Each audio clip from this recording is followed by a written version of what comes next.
Bonjour tout le monde, aujourd'hui je vais vous présenter un petit test comparatif entre le nouveau 500 mm 5.6 PF et le 200-500 F 5.6. Donc vous avez été nombreux à me demander ce que je pensais du 500 PF par rapport au 200-500. Bon, c'est sûr c'est pas la même gamme de prix, mais dans le fond sur le terrain, j'ai déjà vu une bonne différence. Donc entre les deux, on va regarder avec...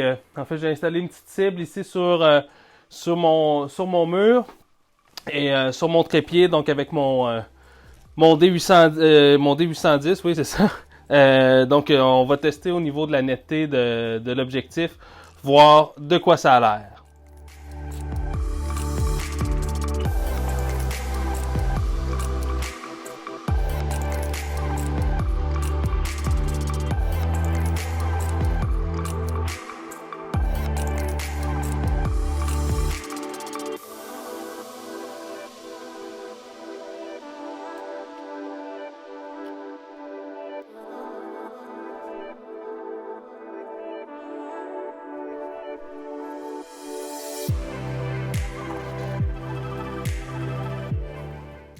Donc, pour faire mes photographies, en fait, je vais faire la mise au point manuelle, donc sur la cible. Donc, je suis en live view, zoomé à plus que 100%, et je fais ma mise au point donc sur ma cible. Donc, en n'utilisant pas le système d'autofocus de l'appareil, je suis sûr qu'il n'y a pas de... c'est pas un problème de fine-tune, justement, de l'autofocus. Donc, premier réglage, la mise au point que je vais faire avec le live view. Ensuite, je vais utiliser un miroir levé, en fait, pour être sûr que c'est pas l'appareil qui induit de la vibration, donc qui va venir faire perdre la netteté donc à mon image. Donc, je vais mettre un petit timer avec le miroir levé de 3 secondes pour vraiment être sûr qu'il n'y a pas aucune vibration qui est induite sur l'image. Donc, ma mise au point est bien calée. Je vais photographier au plus bas ISO possible, à pleine ouverture, donc à 5.6. Je vais avoir réglé mon exposition, donc ça me donne 1/8 de seconde. Et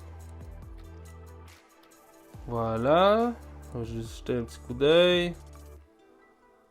Parfait, donc c'est fait 5.6. On va faire F8. Super. On va faire F11.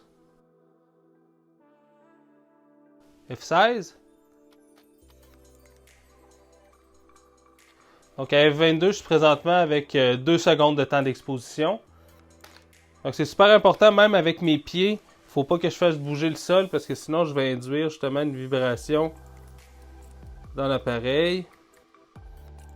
Et finalement F32. C'est pas le genre d'objectif qu'on va utiliser à F32, mais on va aller là quand même. Je ne l'ai pas mentionné au début, j'ai désactivé bien entendu la stabilisation. Donc j'ai fait toutes mes ouvertures. Donc on va conserver les mêmes réglages, 1/8, 5.6. Je vais changer mon objectif pour le 200-500, puis je vais refaire exactement les mêmes tests.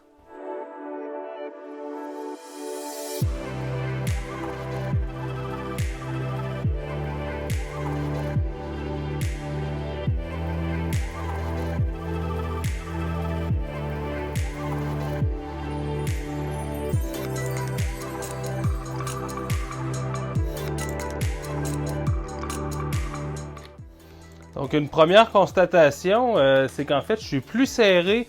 Là je suis pratiquement à la distance minimum de focus, mais je suis légèrement plus serré avec le 500 PF qu'avec le 200-500. Donc bien évidemment je me suis mis à 500 mm, mais j'ai comme l'impression que j'aurais comme un 400, genre de 460 mm au lieu d'un 500 mm présentement. Donc j'ai fait ma photo à 5.6. Je vais juste valider ma mise au point. Parfait. F8. F11. Donc, je me suis installé un petit peu d'éclairage sur la cible pour avoir un petit peu de luminosité, justement, pour pas avoir des vitesses qui étaient extrêmement... qui étaient trop longues. Puis ben, que chacune de mes photos dure 30 secondes. Pour la différence de cadrage, ça va valoir la peine de l'essayer vraiment sur le terrain. Parce que des fois, justement, quand on est très très près, bon, je suis pas un spécialiste en optique, mais il y a une histoire là, de la distance avec l'endroit où le faisceau de lumière là, se croise. Et donc, c'est peut-être à cause de ça. Mais bon, ça va être à retester sur le terrain. Donc, j'ai fini de prendre mes photos. Donc, j'ai fait toutes mes ouvertures. J'ai fait 5.6, F8, F11, 16, 22 et 32. Et bon, on va aller voir dans l'ordinateur de quoi ça a l'air. Alors, nous voici dans Lightroom où, en fait, j'ai mis toutes les photos que j'ai prises. Donc, ici, dans le haut, j'ai celle prise avec le 500pf et celle ici dans le bas, j'ai celle prise avec le 200-500. Donc, je vais juste rapidement donc nommer ici 500pf, juste pour être sûr de ne pas les mélanger. Et ici, 200-500. Donc, tout simplement, ce que je vais faire, c'est que je vais sélectionner mes deux images ici. Et je vais les comparer comme ça ici. Donc, ici, j'ai ma photo du 200-500. Donc, on voit ici la différence de cadrage donc, que je parlais déjà à la base. Donc, ici, on voit qu'on est quand même... Il y a une bonne différence. D'ailleurs, dans les exifs, là, je ne sais pas si c'est un problème de mon objectif, mais ça me dit 480 mm. Donc, ça serait assez plausible, mais c'est quand même une bonne différence. Donc, on va zoomer tout simplement ici à l'intérieur. Donc, pour vous dire, j'ai aucun ajustement de fait dans Lightroom. Donc, c'est des fichiers bruts, donc directement à l'importation. Donc, on peut voir quand même ici que ma photo du 500pf est nettement plus nette. Donc, on voit ici, j'ai un petit flou. Donc, on voit quand même que c'est vraiment moins net. Donc, ici, sur ma photo du 200-500. Donc, la différence est quand même assez flagrante. On voit ici, juste par les petits points, là, on voit quand même qu'il y a vraiment plus de définition sur les lignes. Donc, ici, on est vraiment au centre. Donc, si on va ici dans le coin, on va vraiment ici apparaître même l'aberration chromatique. Donc, sur les tours, tandis que le 500pf, c'est clean, clean, clean. Si je vais ici dans le bas à droite, c'est un peu la même chose. On voit l'aberration chromatique alors que le 500pf, c'est pas parfait au niveau de la netteté, mais il y a nettement moins d'aberration chromatique. Donc ça ici, c'est à 5.6. Donc on va revenir ici. On va regarder à F8. Donc ici, désolé, ça a changé les deux de côté.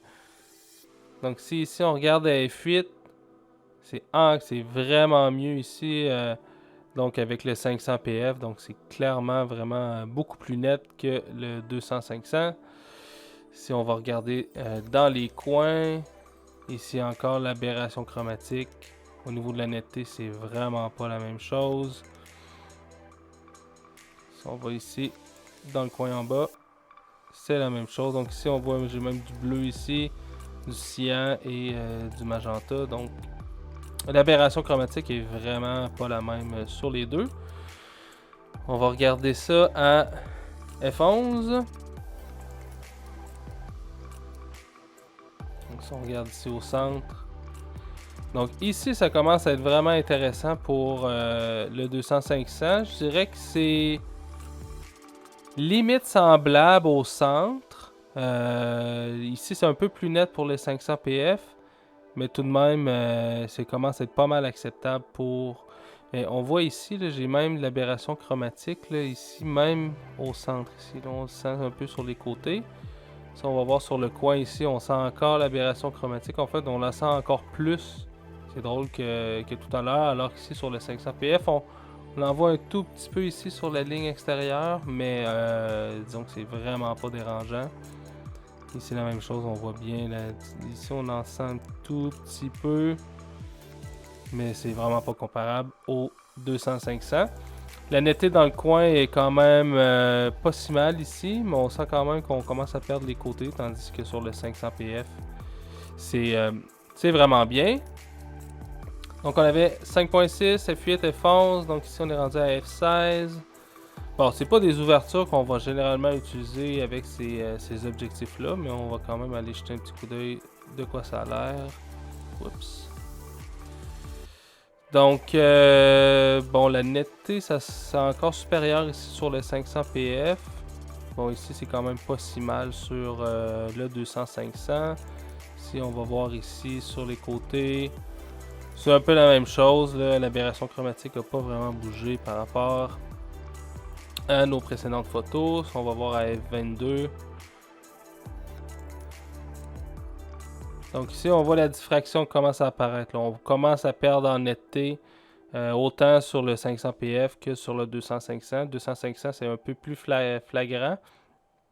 Commence à être vraiment plus soft, même dans les coins ici, mais même sur le 500 PF également ici, là, on commence à sentir pas mal, on commence à sentir ça pas mal plus soft. Et si on regarde ici à F32, donc on sent vraiment beaucoup la diffraction ici. Et également ici sur le 200-500, c'est vraiment flagrant. Si on regarde ici, ben là c'est pratiquement flou. Ici c'est quand même pas si mal. Là. Puis on sent aussi au niveau de la distorsion ici, on sent quand même là, plus de distorsion ici. Les lignes sont plus droites sur le 500 que sur le 200-500. Donc voilà, donc si mettons on fait juste regarder là. Parce que bon, souvent ces objectifs-là, on va les utiliser soit à pleine ouverture ou un cran fermé. Donc c'est vraiment le 5.6 et le F8 qui nous intéresse. Donc j'ai perdu mon centre. Donc si on regarde au centre ici, donc à 5.6, il y a vraiment une nette différence donc, entre le 200-500 qui est ici et le 500 PF. Le 500 PF est quand même assez net. Je m'attendais à peut-être que ce soit un petit peu plus net que ça, mais ça reste quand même une photo à pleine ouverture. Donc, et surtout si on regarde ici dans les coins, c'est là qu'on va vraiment voir la différence. J'ai l'impression que le 500 PF est vraiment net, pratiquement égal sur autant dans les coins justement comme ici que sur le 200-500. 200-500 ici, on voit que c'est vraiment, mais vraiment soft. Et si on regarde ici avec AF8, donc c'est vraiment les ouvertures qu'on va utiliser le plus. Donc là, il y a vraiment quand même encore une nette différence. On voit que le 500 PF est hyper net. Voilà, même dans le coin ici, la différence est flagrante. C'est vraiment à F11 que le 200-500 vient rattraper le 500 PF. Donc, le 500 PF, un objectif bon, qui va gagner à être utilisé donc avec un écran fermé, mais à pleine ouverture. Donc, ça va être quand même très bien de ce que je peux voir pour le moment. Sur le terrain, bon, on va voir si ça diffère de ça. Tandis que le 200-500, là, on voit vraiment qu'il faut commencer à fermer beaucoup pour voir vraiment une bonne amélioration au niveau de la netteté. Puis la différence de piqué entre les deux est vraiment flagrante. Donc j'espère que vous avez aimé ce petit comparatif entre le 200-500 f5.6 et le 500 f5.6 PF. Donc j'ai pris toutes les photos bien évidemment avec le 200-500 à 500 mm. Donc, si vous avez aimé, n'hésitez surtout pas à cliquer j'aime, partager avec vos amis, laissez-moi vos impressions dans les commentaires s'il y a des trucs que vous aimeriez que je teste avec ces objectifs-là. Ça me ferait plaisir de le faire. Abonnez-vous à ma chaîne si ce n'est déjà fait. Cliquez également sur la petite clochette pour recevoir les notifications pour lorsque je vais publier en fait mes nouvelles vidéos. Et on se dit à la prochaine capsule. Allez, bye!